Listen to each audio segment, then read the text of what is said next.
नमस्कार शेतकरी बांधवांनो. आज आपण एका अतिशय महत्त्वाच्या विषयावर चर्चा करणार आहोत. आपली शेती, आपली माती आणि आपल्या पुढच्या पिढ्यांचं भविष्य. आज प्रश्न असा आहे की आपल्या शेतातील माती दिवसेंदिवस कमकुवत का होत चालली आहे? पीक लागत नाही, उत्पादन घटते, खर्च मात्र वाढतोय. यामागचं नेमकं कारण काय आहे?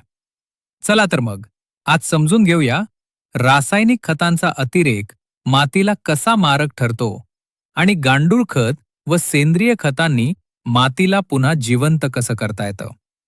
पूर्वीची माती कशी होती आठवतंय का?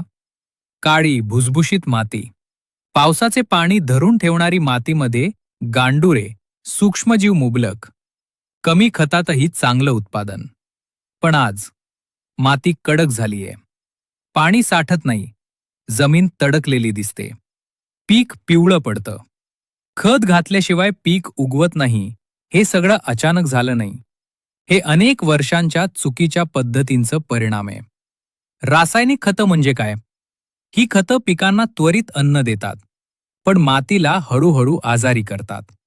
रासायनिक खतांचे दुष्परिणाम: 1. मातीतील जीवसृष्टी नष्ट होते. गांडुळे, सूक्ष्मजीव, उपयुक्त बॅक्टेरिया मरतात. 2. माती कडक व निर्जीव होते. भुसभुशीतपणा नष्ट होतो. 3. पाण्याची धरून ठेवण्याची क्षमता कमी होते. थोडासा पाऊस आला की पाणी वाहून जातं. 4. पीक रासायनिक खतांवर अवलंबून होतं. दरवर्षी जास्त खत, जास्त खर्च. 5. जमिनीची सुपीकता कायमची घटते. उत्पन्न कमी, खर्च जास्त. आज अनेक शेतकरी म्हणतात, खत टाकलं तरी पीक नीट येत नाही. हेच तर मातीचा आक्रोश आहे. आता प्रश्न येतो, यातून मार्ग काय? उत्तर एकच आहे: गांडूळ खत आणि सेंद्रिय खत. गांडूळ खत म्हणजे काय?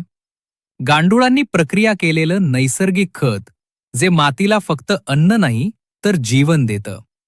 गांडूळ खताचे फायदे: माती भुसभुशीत बनते. मातीतील उपयुक्त सूक्ष्मजीव वाढतात. पाणी धरून ठेवण्याची क्षमता वाढते. मुळांची वाढ चांगली होते.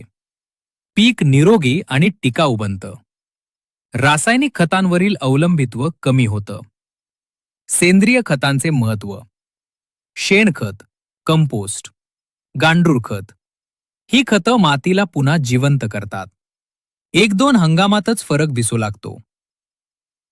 अनेक शेतकरी आज अनुभव सांगतात, पूर्वी खताचा खर्च वाढत होता. आज गांडूळ खतामुळे खर्च कमी झाला. पीक मजबूत आहे. रोग कमी झालेत. मातीला पुन्हा जीव आलाय. ही जादू नाही, हा निसर्गाचा नियम आहे. शेतकरी बांधवांनो, माती ही फक्त जमीन नाही, ती आपली माता आहे. तिला रसायनांनी मारू नका. तिला सेंद्रिय खतांनी पोसून वाढवा. आज घेतलेला निर्णय उद्या आपल्या शेताचं भविष्य ठरवणार आहे. गांडूळ खत स्वीकारा. सेंद्रिय शेतीकडे वळा. माती वाचवा, शेती वाचवा, भविष्य